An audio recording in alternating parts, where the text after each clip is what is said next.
Պատերազմի ժամանակ ոնց են ասում, մեղր չեն բաժանում։ Ինչա 20 օր պատերազմը շարունակել, հիմա էլ Շուշիի դիրքերը լքած մարդկանց դատում։ Մենք պետք է քննենք այս ամեն ինչը եւ հասկանանք ինչա տեղի ունեցել։ Պետք է քններ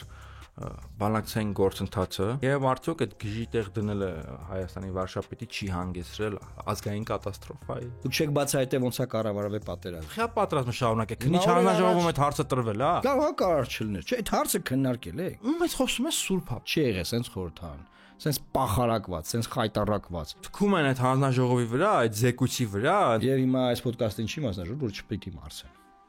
Չպիտի մարսեն։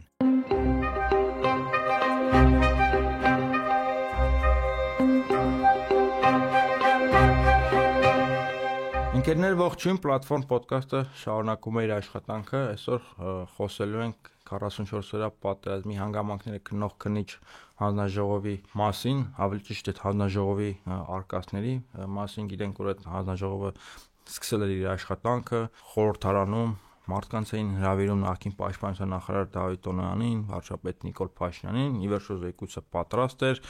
իհարկե ուշացումով զեկույցը եկավ հասավ, հետո անհասկանալի արդարացումներով, հակաօրինական արդարացումներով որոշվեց, որ այդ զեկույցը պետք է ուղարկվի արխիվ, այսինքն Անդրանիկ Քոչարյանը, Ալեն Սիմոնյանը, Նիկոլ Փաշինյանը կամայականություններ են թույլ տվել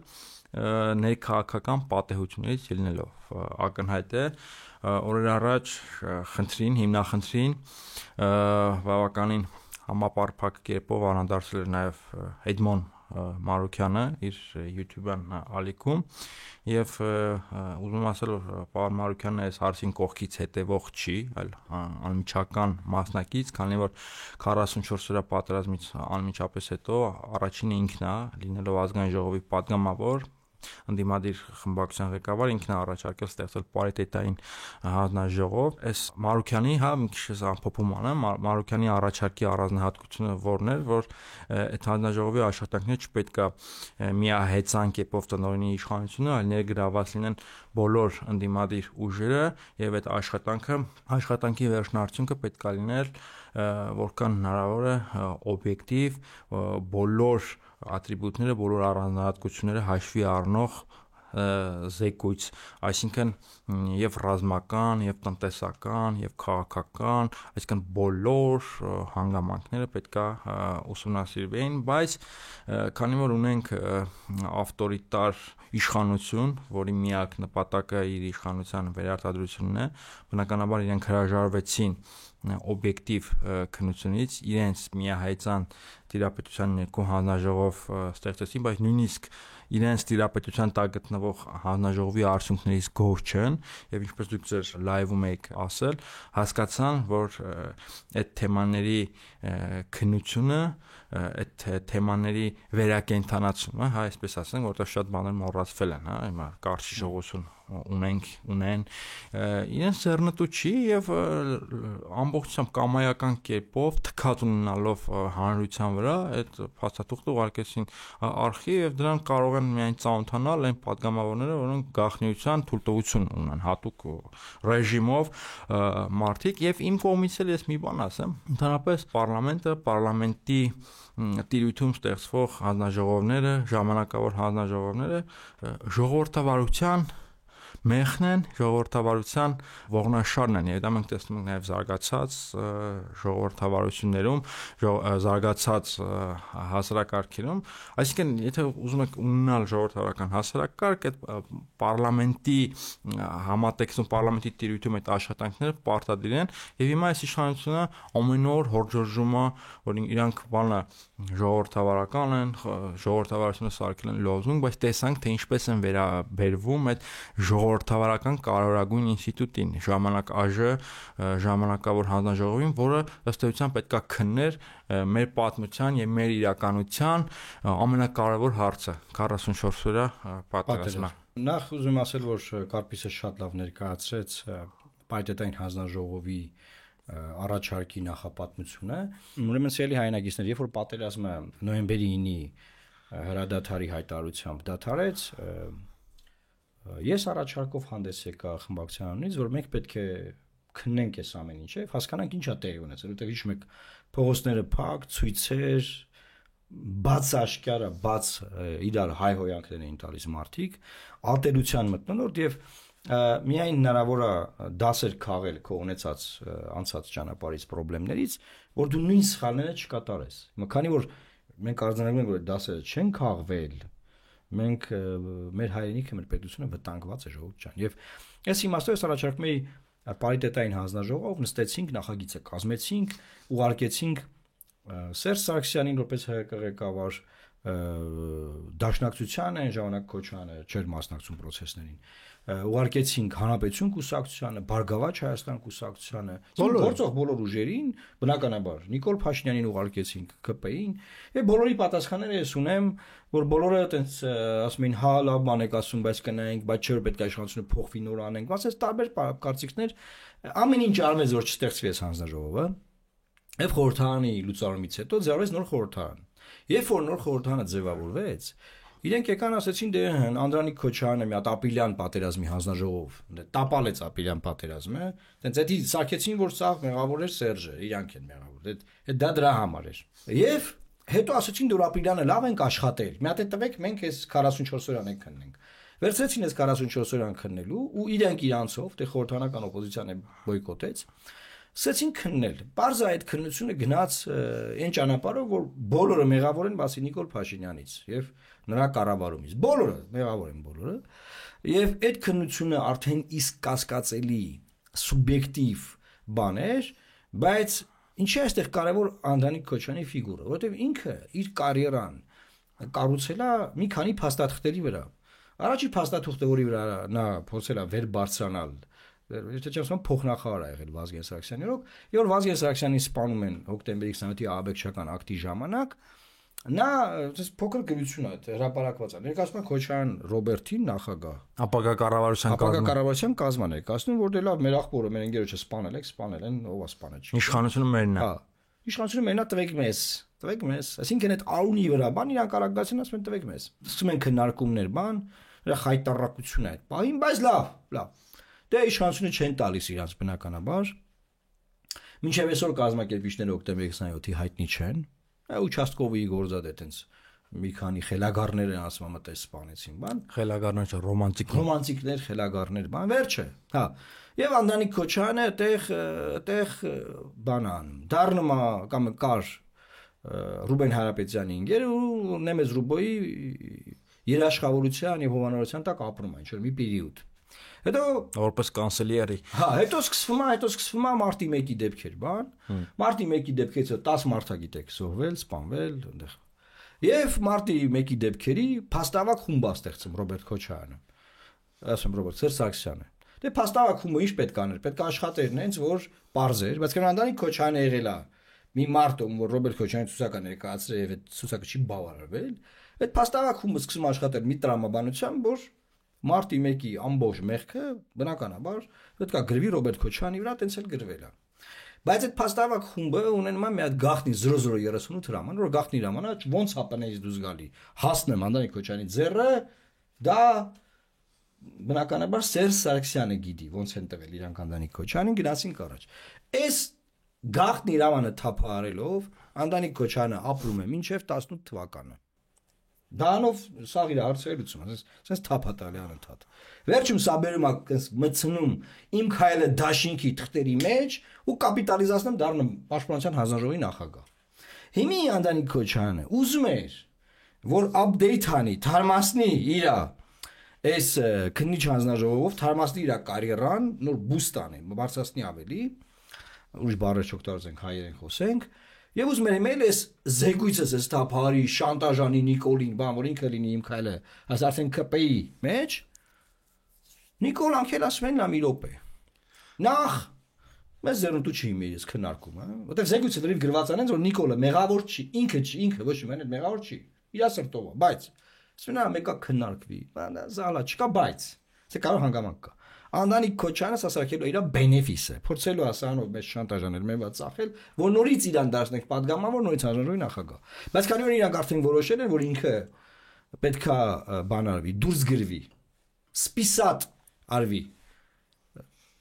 Որոշումը կա։ Անդրանիկ Քոչարյանը դիմում է արևմտամետ ուժերին եւ ՀԿ սեկտորին, որ փրկեք ինձ, վապյուշե нарушение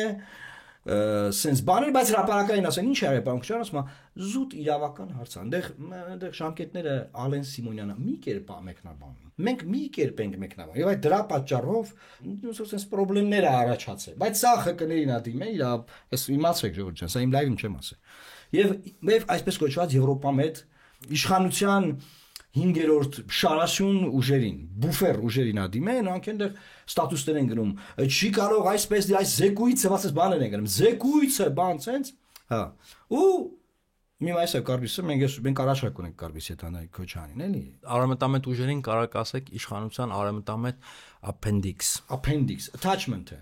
Եվ ինչ անում, հիմա իր հաշվարկն ինչն է։ Հենց Նիկոլան հասկացել որ benefits թույլ չեն տալի իրան եւ չեն վերցնելու ինքը մտածում է սա խաղարկի մտնի արևմտամետ ուժերով դառնալի դեպուտատ հիմա Նիկոլանց դեմ խոսա Հանրապետություն կուսակցություն այո դուք շատ ճիշտ եք ախր պարոն Փաշոյան եւ ես ախր ես ցալկուտի ասած ես տինտիրիտները որ մենք սենց ասենք սենց թափանցիկ որ սենց մաքուր գետա գնեմ սենց քարերը տակի տեսնեմ ես այդ տենց ենք ես տեսնում այդ տենց ձեզ տեսնում ենք չի աշխատել Հիմա նախ դու պատասխանատու ես Անդրանիկ Քոչարյան ու սաղ իշխանությունը։ Նրա համար որ տապալել է 44 օրյա պատերազմի քննությունը։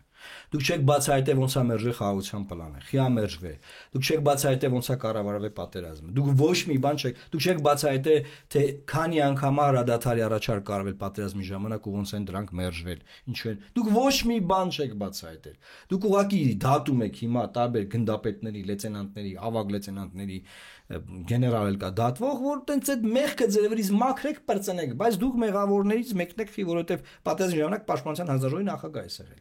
Երկում ռազմական դրություն է հայտարարվել, Պաշտպանության հանձնաժողովը ոչ մի կարծիք, որ դա կարող է պետք չի կամ կարող է sense կամ կարող ոչ մի բան չի ասեմ ես, չի զեկուցե խորհրդանում։ Եվ այս արհավիրքը որ դուք բերել եք մեր գլխին, մենք թույլ չենք տալու, որ sense լղոզեք գնա։ Հիմա ես ու Կարպիսը առաջարկում ենք, որ դու Անդրանիկ Քոչարյան, հիմա սա կարող է կարծիքը կասի։ Ասուլիս հրավիր ես, եթե դու արդար ես, ինքը ասում ես արդար եմ։ Քննել եմ, այս մեր Նիկոլն ու Ալենը չեն թողում հրապարակեմ։ Դու ասուլիս հրապարակի, հրավիրի, բոլորս կգանք։ Եվ ասուլիսի ժամանակ հանրայնացրու այդ խախտումները, բաները, այդ պատմի, դու ասում ես պայթյուն կլինի, բան, այդ պատմի, լա ցույց տուր լա։ Այսինքն դու մտածում ես որ 4000 եւ ավել մարդու ծնողներ, հարազատներ, բարեկամներ սпасել են այսքան ժամանակ հասկանան ես ինչա տեղի ունեցել արհավիրքը ինչի ա եղել, ոնց ա եղել, ու դες գցեք արխիվ, հա։ Ու դες դուք մտածում եք դες կարող այդքան մարդկանց նախ մի կողմից ուզում ես մարդկանց արունի վրա նոր կարիերա անես, ոնց որ նախկինում ես արել։ Մարտի 1-ի 10 զոհերի արունն եք կապիտալիզացրել, դարձրել փողու պաշտոն ձեր համար։ Դա հենց առաջ սպանապետի սպանությունն ու բանն եք ուզեցել փողու պաշտոն սարքեք, որոշները նաև սարքել եք։ Հիմա ելեք ուզում եք 44-օրյա պատերազմը փողու պաշտոն կապիտալիզացնեք, մոնետիզացնեք, ել ոնց բացատրեմ։ Բանի քեշ սարքեք կարա։ Բայց եթե Անդրանիկ Քոչարյանը ասուլիս հրավիրի եւ խոսա բոլոր խնդիրների մասին, այդ թվում է ինչի թույլ չեն տալիս որ զեկույցը հրապարակվի, հնարավոր կլինի նաեւ ինչ որ առումով աջակցել մարդուն, եթե գնա այդ խիզախ քայլին։ Դե ես էլ ինչ եմ ասում։ Հիմա իրա վախնիշն ան, դասի այնտեղ գախնի բաներ կան, կդատեն ինչ, չէ։ Դե առաջինը լսի, թող դատեն։ Բայց ի՞նչ է, որ թող իրան է դատեն, ինչ անենք, Միքայել Սրբազանին դատել են, եթե տենց այսօր մարդիկ հանուն արդարության նստում են, եթե ինքը տենց այդ արդար մարդկանցից, հա, տենց այն ակունքներից եկած, սպարապետի հետ, ոնց է ինքը տենց հավակնում է, չէ, տենց մաների։ Ինքը տենց վերջն է, սա գիտի։ Հա, թող քեզ դատեն, ինչ է։ Ես դատերիդ։ Եթե չէ, կնես ես ասեմ։ Կարաս դու ասուլիս անես հրապարակես այն մասը, որը գախնի չի։ Կարաս, խնդրեմ, արա, ասա։ Բայց ախր այդ զեկույցը իմ պատկերացումներով եւ իշքան որ ես լսել եմ խոսողներին հանրաժողովում որ հրավիրում էր ինձ համար պրոբլեմատիկ է ինչի որովհետեւ ոնց որ շեշտը դրված է զուտ ռազմական եւ ռազմաճակատային Այդ եմ ասում խնդիրների վրա եւ չկա քաղաքական այսինքն կարան ինչ որ իր մարտական դիրքը լքած Ջաբրայելի ինչ որ գումարտակի հրամանատարի աղմուկահարույց պատմություն պատմեն թե ոնց է լքել գնացել զինվորներին թողել գնացել հա այդ իմ մոտ ինչ որ ցավալի ամոթալի դրվագ է Բայց ռազմաճակատը 500 կիլոմետրանոց ռազմաճակատ է, եթե սխալ չեմ ասում։ Մենակ այդ մի դրվագով չի արտահայտվում, չէ՞։ Դա ունի քաղաքական համատեքստ, դա ունի տնտեսական համատեքստ։ Այդ բոլոր համատեքստները այդ հանձնաժողովը իր աշխատանքով դրել է մի կողմ եւ ուշադրությունը սևեռել է ինչ-որ ռազմաճակատային մանուն հարցերի վրա։ Այդ աշխարհում որ մի ռազմաճակատում մարտական դիրք չեն լքում, որտեղ չկա դա ասա լքություն։ Ինչևից է, բայց ես մի բան ասեմ, էլի, Անդրանիկ Քոչարյանի դեմ անձնական ոչինչ չունեմ, բայց քաղաքական գործի այդ տեսակը, որը մեր միջավայրում ձևավորվել է 90-ականների երկրորդ կեսից, եկե հասել է մինչև մեր օրերը, ես տանել չեմ կարողանում։ Դա Վազգեն Սարգսյանի այն շրջապատն է, որը դասակարգային ատելություն ունի ճակերտների մեջ Ղարաբաղյան կլանի նկատմամբ։ Բայց ինչի ատելություն, որ ասում են Ղարաբաղցիները եկան, Ղարաբաղցիների դեմ ատելություն նախ իրանք են հրահարում։ Ու շատ իրերի կներես էլի։ Փաստավակ խմբեմ, որ կապիտալիզացվել է, պաշտոն փոդարը, նաև եղել է Սյոպա Սաֆարյանի քույրը, Սեդա Սաֆարյանը, որը սդա անդամ։ Դրանն է կգանք։ Ահա։ Հիմա դա ինչ միջավայր է, ինչ են իրանք ատում օրինակ Ղարաբաղյան կլանին, որովհետև ասում են, արա խի են իրանք թալանում, մենք կարայինք թալանենք։ Իսկ կներես իրանք չեն թալան, է։ Եվ իրանք էլ ասուսացված են եղել։ Դրա համար այդ քաղաքական գործի այդ տեսակը, որը կայացել է եւ իր կենթանությունը վերարտադրել ազուտ հակաքոչարյանիզմի վրա, ես տանել չեմ կարողանում։ Դա մոտ ինչ-որ քայքայիչ տեսակ է Քոչարյանին կույրատող եւ հակաքոչարյանականության վրա կայացած։ Այո։ Դա շատ բան է, իմ համար շատ անտանելի է, ոչ միայն իմ համար, տեսակա, որը թունավորում է մեր հանրային միջավայրը եւ Անդրանիկ Քոչարյանը այդ միջավայրի կարկառուն ներկայացուցիչներից մեկն է եւ իսկապես նա որպես որ հիմա դիրքավորված է, չէ, որպես իմաստուն, փորձառու, պետական գործիչ, այդ բանը, այդ կերպարը ինքը ինչի հաշվին է ստեղծել հակաքոչարյանականության։ Ու գիտես չէ, ինչից հարց խոսաս։ Քոչարյան։ Ինչ հարցնում են, ասում են, պարոն Քոչարյան, Կուրսկ Սուզանավի, որ ացեկն խնդրեմ առաջացավ, ասում են հոկտեմբերի 20-ին, որ խորհրդանի արձակում եղավ։ Ռոբերտ Քոչարյան ու սկսում է տենց խոսել, ասում այ ախպեր ջան, քեզ հարցնում են Կուրսկ Սուզանավից։ Ինչից հարցնես, այն ոչիրի պատմությունն է, որ այդ դասնասորեին շատ ցավալի է, որ Հայաստան կապիտալիզացնելով, արդ Հայաստանի այդ ամենաողբերգական օրերը, հոկտեմբերի 27 եւ մարտի 1-ը իրենց համար իրանք սարքել են քաղաքական նոր տարի։ Իրենց համար քաղաքական դրոշակ են սարքել, դա թափահարելով եկե հասել են հիմա մեր օրերը դիրքավորվել են որպես իմաստուն քաղաքական պետական գործիչներ։ Հիմա ի՞նչն է բանը, որ իրանք ուզում էին նաև թափահարեն եւ դրոշակ սարքեն 44 օրը պատերազմ է։ Ու դու շատ ճիշտ ես նկատել, որ ինչ որ հավաքել է մարդկանց Արծրուն Հովանեսյանն էլ, որը Գերտրուդայի պլանի խորը մասնագետ է, Հիտլերի կողմնակից, ինքն էլ ասում ախպեր, չէ՞ տենց ռազմական մեթոդաբանական համակարգային չոս բաներ ես խոսում, հա։ Բայց չեն ասում եղբայր լավ մետ կներես։ Այն որ ասենք թե այդ պատերազմը եղել է։ Մետ բան իշեցի, ես ասեմ շատ կարևոր է։ Հա, խի է եղել։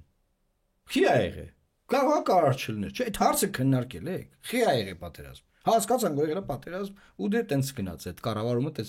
ասենք ոնց կարայինս մարդիկ կառավարային գիտեք ինչին է նման։ Խի է եղել ախպեր այդ պատերազմը։ Որ հմեկը քննարկում է կազմակերպում նոյեմբերի 9-ը թե օգոստոսի 8։ Ու ոչ մեկ չի ասում որ այդ նոյեմբերի 9-ը ռուսների հետ միասին բերելա ձեր Նիկոլ Փաշինյանը։ Հիմա պատերազմը ով է բերել։ Գցեցին Խեշխարակյան Դավիթի վրա դու։ Դավիթն աստորագրե Մոսկվայում նոյեմբերի 9-ը։ Բայց լսի, Մարթայինս գրում ասում է Քոչարյան Անդրանիկը աշխարհացունց ինտերվյու ա տվել։ Տենց ցնցել է էլի։ Ու ապշածենք ասելա որ Բորտ նոմեր 1-ով, այսինքն Հայաստանի վարչապետի ինքնաթիռով քաղաքացիական բնականաբար զենք են տեղափոխ։ Զենք են բերել։ Այսինքն Նիկոլ Փաշինյանին փուրն է տվել։ Վայ քորա, բան հա, չելսիլա Նիկոլ Փաշինյանին փուրը տալը, տենց ինչ որ իր հավատով ինտրիգային ինֆո ա տվել, որ բալանչեր կա, որ այս Նիկոլը չի թողում հրապարակենք։ Ու չեն ասեմ, բա Քոչարյան Անդրանիկ, այդ որ Քունգեր Մելքոնյան Գագոյի հետ սաղորը ռուս եք քրվում։ Բայց խի չեք ասում սամալյոտը որտեղից այդ զենքը բերե։ Հա՞։ Որտեղից է սամալյոտը զենքը բերե։ Ռուսաստանից։ Հա, կարող Ռուսաստանից է բերե։ Ռուսաստանից Վաշինգտոնից չի բերե, չէ։ Ամստերդամից է չի բերե, չէ։ Կոպենհագենից է չի բերե, չէ։ Ժնևից է չի բերե, չէ։ Եվ վերջի հաշվով Բրյուսելից չի բերե։ Այո, այդ կիսած զրիսները որ անում եք, դուք մտածում եք բան ենք, մենք չենք խոսալ, չենք արձագանք, չենք անդրադառնալու ձեզ։ Բայց ամեն դեպքում ես իհարկե իրպես փորձառու պետական գործիչ չեմ, նմանատիպ հայտարարություններ չէր կարելի անել, որովհետև վտանգի տակ է դնում Հայաստանի Հանրապետությունը, նրա հեղինակությունը եւ Հայաստանի Հանրապետության քաղաքացիական ավիացիան։ Մի րոպե։ Արդյոք Դանիել Իոնիսյանը կտա հաղորդում դրա այդ հետ կապված դրվագը, որ գրական գործառույթն եւ կալանավորեն Անդրանիկ Քոչարյանին։ Չէ։ Չէ։ Անդրանիկ Քոչարյանը հենվում է համակարգային իմաստով այսպես կոչված նաեւ քաղաքացիական հասարակության եւ արևմտամ հետ այսպես կոչված ուժերի վրա։ Չեն տա, չէ հաղորդում։ Դու ասեիր դա, դու արդեն կանոնավորված էիր։ Հիմա պլատֆորմ ոդքասթի գրասենյակները բոլոր մարզերում Հայաստանի գյուղերում, քաղաքներում մի խուզարկվում են։ Մեր գրասենյակները հիմա բոլոր մարդիկ էլ տունը մի քիչ փող ունեն, չէ՞։ Մեր աշխատակազմի անդամներին կանոնավորված են։ Այդ պահած փողերը կգտնեին Սևորվա համար, կասեին, ահա, ռուսական փողեր են գտել, ոնց որ Արագածոտնի թեմի փողերն են գտել։ Փող ենք թե, այսինքն մարդուն ասեն, մեղադրում են որ ցույց չեն, ասեն փող ենք թե։ Փող։ Լավ, հետ գալով, նայ։ Մենք Երբ որ մենք առաջարկում էինք Կարպիս պարիտետային հանձնաժողով, բավականին աշխատանք էի տարել։ Սի թղթերը նորով բացել եմ, ասենց որ լացած գալիս է, ասեմ, ափսոս չէր սա։ Եվ ուզում եմ մի օր մի եթերում ասենց հերթով կարդամ էլի։ Մենք հարցեր եք, ես ոնց ենք դրել։ Ես որտեղից ենք սկսել առաջին հարցն էր, ինչ շատ բանում։ Երբ որ նշանակվեց Բայրամովը արտգործնախարար եւ աշխատանքից ազատվեց Մամեդյարովը, արդյոք Հայաստանի Հանրապետության անվտանգության խորհուրդը Որտի քարտուղարն այդ ժամանակ գիրք է գրում հեղափոխության մասին, ասեմ իմանաք։ Արդյոք անվտանգության խորհուրդը գրշն, չեմ, ուղեղային կենտրոնները, Ճոպա Սաֆարյանի ուղեղային կենտրոնը։ Լավ էլի։ Հա, ուղեղային կենտրոնները արել են եզրակացություն եւ դրել Փաշինյանի սեղանին, որ Փաշինյան պատերազմը գալիս է խաղաղության ջատագով արտգործնախարար Մամեդյարովը բիզին դիրարվել։ Խայտարակ ձևով։ Հա, կարող է բանա փոխալի եւ ինչ-որ բանա ուզում անի։ Այսինքն նենց հարցեր ենք դրել, որ քննվի։ Կարճ ռեպլիկ էլի։ Հայ քաղաքական միտքը Բայրամովի նշանակման պահին Ադրբեջանին ծաղրում էր Բայրամովի նշանակման պատճառը։ Կրթության գիտության նախարարին դրել են այս Ալիևեսով արա կրթության նախարարին բանը արտգործնախարար նշանակում, ես հիշում եմ։ Մոռանալով իրանց արտգործնախարարին, որ ամենաուժեղ դիվանագետն էր Սերժ Սարգսյանի օրոք։ Եվ հիմիկվա արտգործնախարարին։ Եվ հիմիկվա բարձր տեխնոլոգիաների նախարարին։ Դե հիմա որ հարցնես, ում հարցնում ես, ում հետ առանձին խոսում ես, թե Արմենի հետ առանձին խոսած, Գշիպետի հետ առանձին խոսած, ամեն մեկը իրանք սուրբ են բոլորը, հասկանում եք։ Իրա վիժենը ունի, չէ՞ որ ես ասում եմ։ Ես ասել եմ։ Տանկի ակի տակ բան գցեք, բայց չգցին։ Ես իմ փորձից եմ ասում, առաջ մեկում էս հանդիպումներ լինում էր տարբեր մարդկանց հետ, որ ում հետ խոսում ես սուրբ հապան Մարոկյան։ Անդրանիկ Քոչարյանի հետ խոսում ես սուրբ, ինչ որ պետական խորհրդավոր գորշի դիրք հետ ասում ռուսները։ Արմենի հետ ես խոսում ասում ես զեկուցել եմ բայրակթարների մասին, մյուսի հետ որ ոչ մեկ իր մեջ խնդիր չի տեսնում։ Ում ես զեկուցել, մեկը չասում ասենք, ի՞նչ է զեկուցել, ասենք դու խի կաս որ զեկուցես, լավ, այդ հարցը պետք է ասել, դες խի ես դու որ դու զեկուցես։ Կամ քնի հանձնաժողովը քննելա գեներալ Խաչատուրովի կալանավորման գործը, ՀԱՊ գլխավոր քարտուղարի, ՀԱՊ կեթարաբեսնեւ չասնելու եւ պատերազմի համատեքստ։ Քննել եք այդ հարցը, պարոն Քոչարյան։ Չեք քննել։ Բա ինչ եք քննել։ Քնի հանձնաժողովը նաեւ պետքա քններ բանակցային գործընթացը, բանակցություններում Հայաստանի ղեկավարի վարքագիծը Այդ մարդը ձայնագրություն Սերժ Սարգսյանը հրապարակել էր, չէ՞ որ ասում է կգնամ ինձ գժիտեղ կդնեմ։ Արդյոք գժիտեղ դնելը տեղավորվում է Հայաստանի վարչապետի սահմանադրական լիազորությունների մեջ եւ իր պարտականությունների մեջ։ Շատ լավ է սա հարցը ձևակերպում։ Օրինակ արդյոք գժիտեղ դնելը օգնում է բանակցային գործընթացում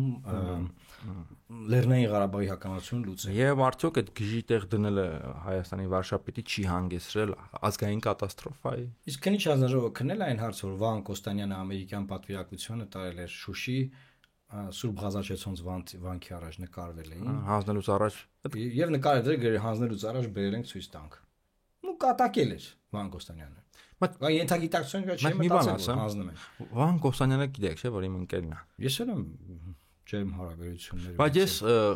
շատ տեսնեմ։ Ես իրանց 5-6 տարի չեմ քննադատել, բայց ես որ սկսել եմ քննադատել,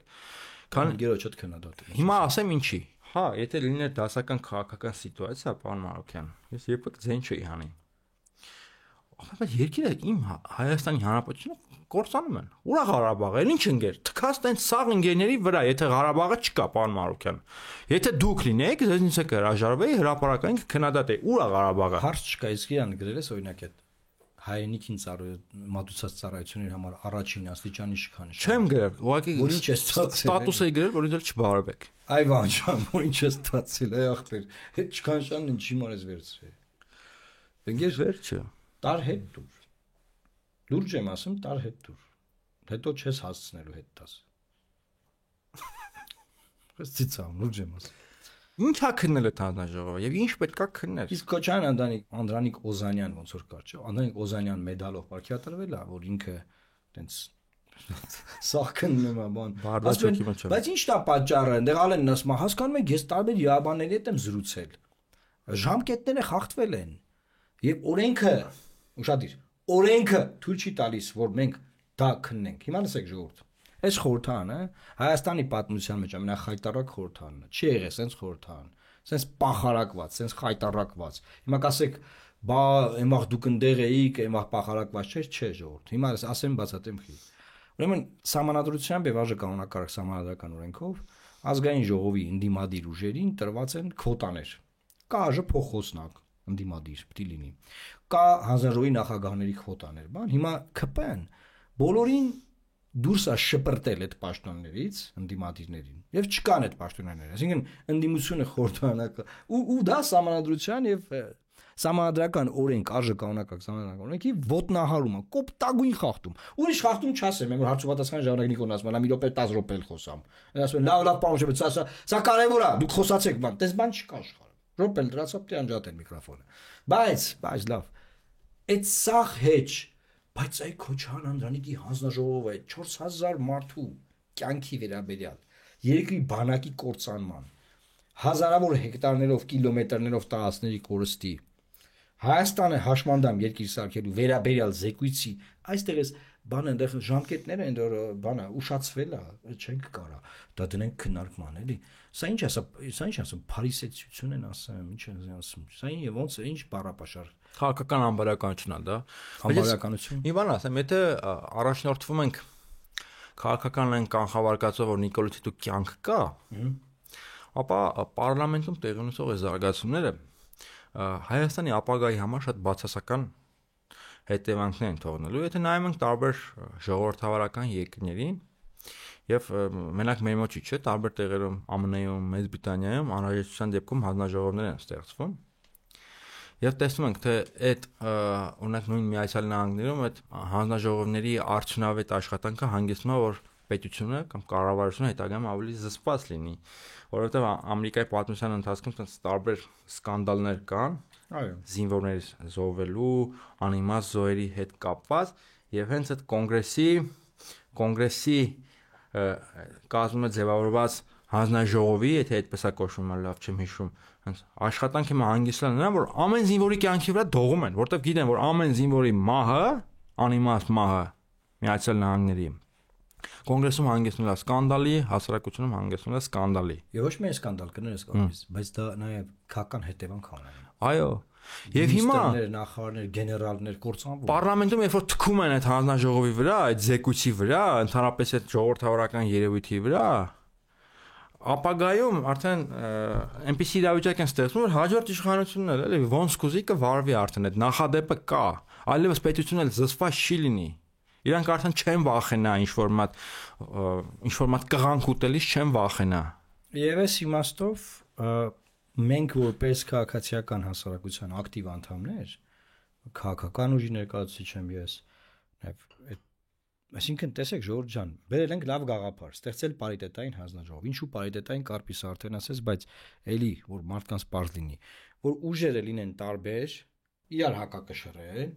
Եվ հնարավորինս օբյեկտիվ քննություն գնա։ Այսինքն ես չլինի որ նիկոլականները հավաքվեն, ասեն Սերժն է մեղավոր, կամ սերժականները հավաքվեն, ասեն Նիկոլն է մեղավոր։ Եվ ընդհակառակը։ Այսինքն լինի բալանսավորված եւ քննեն հասկանանք լավ ինչա մեր այդ տեղի ունեցել, ինչի համար ա եղել։ Լավ կարայինք խուսափեինք դրանից։ Մենք կարծում ենք այո, բայց քննություն լիներ որ արդյոք կարող ենք խուսափել։ Արդյոք կարող ենք չունենալ 4000 զոհ, ունենալ 1000 զոհ։ Արդյոք կարող էինք հաղթել այդ պատերազմը։ Արդյոք կարող էինք ավելի լավ պայմաններով հրադադար ունենալ։ Արդյոք կարող էինք բանակցային գործընթացով չհասցնել պատերազմին։ 1000 ու մի բան։ Եվ այս իմաստով մենք հիմա ոչ մի բան չենք իմանալու։ Ես տեսա Տիգրան Աբրահամյանի հարցազրույցն, ասաց որ ինքը գնացել է առաջի բաժին։ Առաջի բաժինը KGB-ի բաժինն է խորհրդանում, որը գաղտնի փաստաթղթերն են։ Գնացել է առաջի բաժին եւ այնտեղ ծանոթացել է նախ փաստաթղթին եւ ասում է ոնց որ Նիկոլ Փաշինյանի տանելն են գրած, խմբագրած։ Եվ զարմանում եմ նաեւ Հայաստան դաշինքի Գեգամ Մանուկյանից, որ նայել է արցախստեր, նայել է գնացել կարդացել, դե գաղտնիքա պատգամավորներ կան կարդան, նայել ասում է, եթե դարապարակվի կլինի պայթյուն։ Ես չեմ ատում, դա ինչ պայթյուն։ Սա կանայք կոչանը գրել է մի բան, որը պայթյուն է լինի Նիկոլի մար։ Բայց ամեն դեպքում դուք վերցրել եք լավ գաղափար, նաև Կարպիսը լավ համեմեց էս ամեն ինչը միջազգային փորձով, եւ այո, խորհրդարանական երկրներում բրիտանական պարլամենտի փորձը կարող եմ ասել, որ այդ քննությունը բան չէ, խաղապար չի։ Դա երկարատև քաղաքական հետևանքներ ունենա։ Տոնի Բլերի վրա բան բացեցին, որ ինչի է մտե կոալիցված ուժերի մեջ եւ գնաց է մտե Իրաք Բուշի խնդրանքով եւ կեղծ ապացուցողական տվյալներով, որ կա միջուկային զենք, քիմիական զենք, մարդու ամբողջ կարիերան, ամբողջ ապրած կյանքը վարիտը կործանեցին։ Մինչև հիմա թեքում են երեսներին։ Եվ հիմա դրանից հետո կառավարությունը զսպված են, չէ՞, արդեն լինում մի քիչ։ Պարզա չէ, որ ասենք ցանկացած կառավարություն, որ հիմա նորից ուզենա զորքեր մտցնի որևէ երկիր, թեկուզ Ամերիկայի ասելով, 1000 անգամ մտածել։ Հիմա իսկ Նիկոլ Փաշինյանը հիմա ավելի կարա լեկտիանա, որովհետև ինք թքեցին այդ հանձնաժողովի վրա, ժողովրդական ինստիտուտի եւ մարսեցին։ Եվ հիմա այս ոդկասթին չի մասնաժողով, որ չպիտի մարսեն։ Չպիտի մարսեն։ Դուք էլ գրեք ձեր կարծիքը, արձագանքեք, բազմաթիվ մարդիկ հարազատներ են կորցրել, մենք էլ ենք Ամերիկայում մի հատ զինվորի մատը փուշ մտնի, դա արդեն սկանդալ է, որովհետև գիտենք կլինի այդպիսի հանձնաժողով,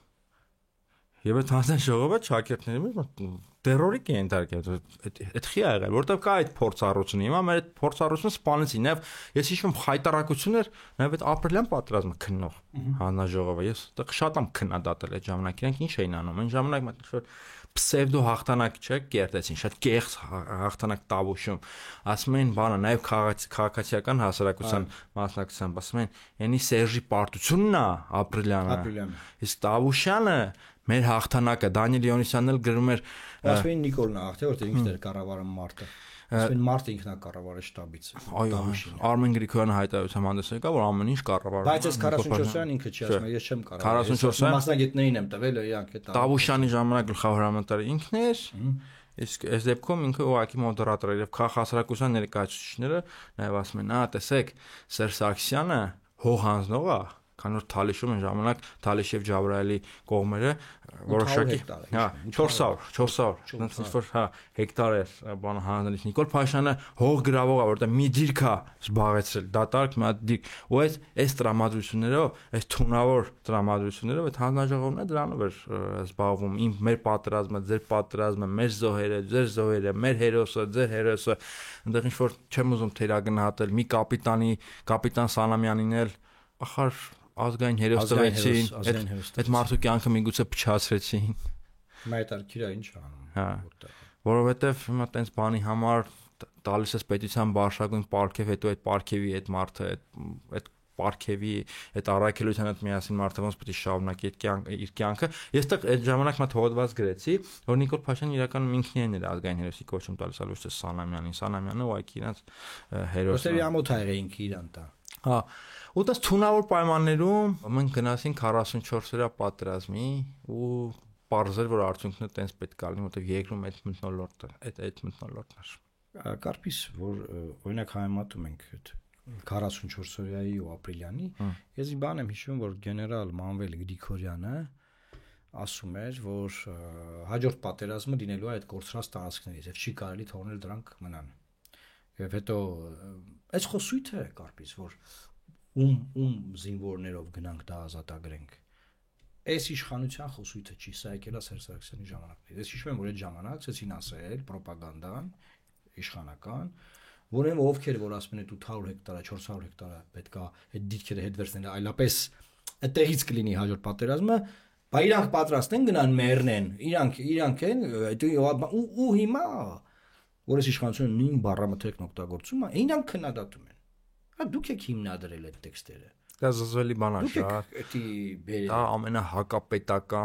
ամենահակապետական խոսույթն է։ Ում երեխեքի հաշվին եք խոսում։ Լսեք, եթե պետությունը պետք է ունենա բանակ։ Բանակում պետք է լինեն զինվորներ եւ որքան էլ որ ցավալի լինի, որքան էլ որ ասածս ցինիկ լինի, զինվորի պարտականությունների մեջ մտնում է նաեւ երբեմն զոհվելը, եթե պատերազմ է։ Դա ոչ թե պարտականություն է, այլ կարելի ասել, որ պատերազմի ժամանակ, ոնց են ասում, մեղր չեն բաժանում, պատերազմը ու ամեն ինչ լինում են։ Եվ մեր խնդրեմն ի՞նչն է, մենք ինչ ենք ուզում ժողովուրդ։ Այսինքն խնդրեմ որն է, մեր առաքելությունը այն է, որ տեսեք, կա այս դրվագը, որ փորձ է արվում մոռացության տալ։ Հիմա քանի մարդ է այս քնիչ հանձնաժողովի թեմայով խոսացել։ Հա ես մի հատ լայվ արեցի, հետո մի քանի օքի արձագանքեց, արդեն 2 շաբաթ անցել է։ Ժողովուրդ, դա մեր դերն է նա, որ մենք թույլ չտանք, որ ձեզ մոլորեսնեն, ձեզ խափեն, ձեզ տանեն ինչ որ դաշտ, որտեղ որ չի երևում էլի բանը, որ ցավ գնացել, դա արխիվ է գնացել։ Ուրա արխիվում է։ Ով կարա կարդա եսիմով, ով գաղտնիքի իրավունք ունի։ Չգիտեմ, ասեն Գեգամ Նազանի ելույթները, որ ես նայում եմ, մինչ խորհրդարանական ընտրությունների եւ դրանից հետո, որ Քոչարյանի ֆրակցիայով դարձել է падգամավոր, տղային կորցրած, բան, ու հիմա եմ նայում, մեծ տրանսֆորմացիա ապրել Գեգամ Նազանը։ Ոնց է հայտարարքիրա։ Գեգամ Նազանը գնաց է կարդացել այդ զեկույցը, գոհա, ասենք, դե միակ падգամավորն է, որ տղային կորցրել է ու падգամավոր է եւ հետաքրքիր ինքը հասկացել է խի այդ պատերազմը եղել է ինչի համար է եղել ինչ որ ելույթ ունեցել բոլորը կիսվում են իշխանականները հիմնականում որ ահա այս մարդը խաղաղության գինը գիտի ինքը գիտի խաղաղության գինը դուք չգիտեք ինքը գիտի եւ դուք չգիտեք դրա համար ինքը ասում է գիտեք եթե մի զեկույց վերնագրվում է որպես պայթյունա վտանգ որ նշանակում է իմ կարծիքով ինքը լուրջ զեկույց չի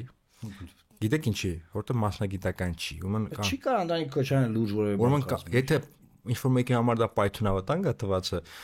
նշանակում է այնտեղ կան էմոցիաներ կա ռոպագանդա այսինքն մասնագիտական չի այո այն ռոպագանդա է եւ ռոպագանդան բնականաբար Նիկոլի համար է եւ գիտեք Նիկոլ Փաշինյանը ինչ կարա անի երբ որ Գեգամ Մանուկյանն ասում է պայթյունավտանգը կարա տարակացնի Նիկոլ Փաշինյանը կարա մի օր հրապարակի ոչ մի բանը չպայթի նորից ընդդիմությանը անհարմար վիճակի մեջ տնի Այդ միշտ մշտական խնդրեմ է։ Նույն փոცხի վրա կանգնելու պատմությունը մենք կանգնեմ գմբ ծեծուտեմ գալի։ Ախպեր ջան, ոնց կարա երկու ընդդիմադիր ֆրակցիայի падգամավոր մեկը կարթազեկույցն ասի պայթ մեծ պայթյուն կառաջացնի, ոնց կարա Քոչարյանի զեկույցը պայթյուն առաջացնի։ Այն մյուսը կարթա ասի Սամսոն Նիկոլին տանիքում խմբագրացել են։ Ախր տաղեք մի հատ հավաքվեք իրար այդ քննարկեք վերջը բան է կարել, լավ օպոզիցիա եք եղել, չբոյկոտել եք, ընդ որում ես կարծում եի, որ այդ բոյկոտը սխալ է, ասեմ ես։ Դի գնային այդ հարցերը դնեին։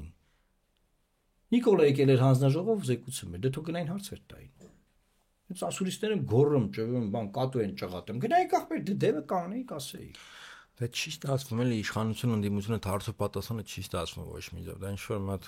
քայքայիշ բան է։ Որովհետև գնային ասեին, նա պետք է իրանց ասեր, իրանց մեղքերը ու տենց այդ ասենք այդ փակ շղթա է կարպիս որ այդ իմաստով ես ուզում եմ որից բրծում չկա։ Հա բրծում չկա, ամփոփան իմաստով ես ուզում եմ ասել հետեւյալը։ Ժորժ ջան, ոչ մի բան պարտակել չի լինում։ Դա չի ստացվում այդ պարտակել, էլի, դա չի լինում։ Հիմա այդ համատեքստում էլ նաև 44 օրյա պատերազմի ամբողջ դրվագները։ Ինչու ընդհանրապես եղել է, ինչու է պատերազմ։ Այս абսուրդ վիճակը, որ քննչական կոմիտեում սերի հայրենակիցներ, քրեական գործեր կան հարցված, ասենք Շուշիում դիրքը լքելու համար, Ջաբրայիլում չգիտեմ ինչի համար, բան, մի կողմից պետությունը պաշտոնական մակարդակում ասում է մեր հողերը չի բան, մյուս կողմից մարդկանց դրա գործահարույց է, որ մեր հողերը չինք ուղարկել այնտեղ, դրանք, այսինքն որևէ տրամադրություն չկա։ Այդ գործը եկնան Եվրոդատան պարտվելու Հայաստանը։ Լավ, եթե Շուշի համար մարդկանց դատում են, ես մի բան ասեմ։ Նիկոլ Փաշինյանը հոկտեմբերի քանիսին է դեր այդ հանդիպան ժամանակ ասել որ այլևս չեն կարող պատրաստում բեկում մտցնել։ Հոկտեմբերի 19-ին, չէ՞։ 19-ին։ Բա հոկտեմբերի 19-ից հետո ինչա պատրաստում շարունակել մի հատ մի ամիս, ասենք 20 օր։ Հա, ինչա 20 օր պատրաստում շարունակել հիմա էլ Շուշիի դիրքերը լքած մարդկանց դատում։ Ախր, որպես մինչև 19-ը։ Այդ 19-ը արձանագրված բան է, որ մենք ներկա ենք եղել։ Էլի են իրանք հավաքվել արձանագրել այդ ամեն ինչը։ Ավելի շուտ է այդ խնդիրները։ Ախի պատրաստում շարունակել։ Քնի չանաժողովում այդ հարցը տրվել, հա։ Չէ, բարձր չէ։ Օրեր առաջ Սամվել Կարապետյանի եղբոր որդին Նարեկ Կարապետյանը ասաց, որ Սամվել Կարապետյանը քանի օր անց հայտարարությամբ հանդես եկել, որ պետք է Ռուսաստանի միջնորդությամբ քրիվը կանոնացնել։ Այդ իմ այդ հարցազրույցի ժամանակ էր ասում։ Հա, եւ դատանի մոդել այդ հարցը։ Հետո դա մանրամասն ներկայացած որ կարելի էր 600 զոհ ունեն, կարելի էր 3000 հոգու փրկել։ Հիմա դա քննվել է արդյոք այդ բանը հնարավորությունը քիչ է օգտագործվել։ Խեք որոշե որ դա Սարդարապատ է։ Խեք որոշե որ Սարդարապատի իրողությունները հիմա կան։ Ով է ձեզ դա ասել։ Ես գնացել եմ Ղարաբաղ հետ եմ եկել, դրա մասին առանձին տեսանյութ կա սերիայնակիցներ խոսել եմ։ Հետ եմ եկել ամսի 6-ին պահանջել եմ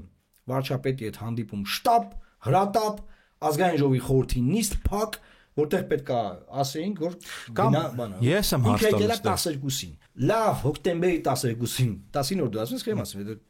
գոնե 12-ին արձանագրված է եղել։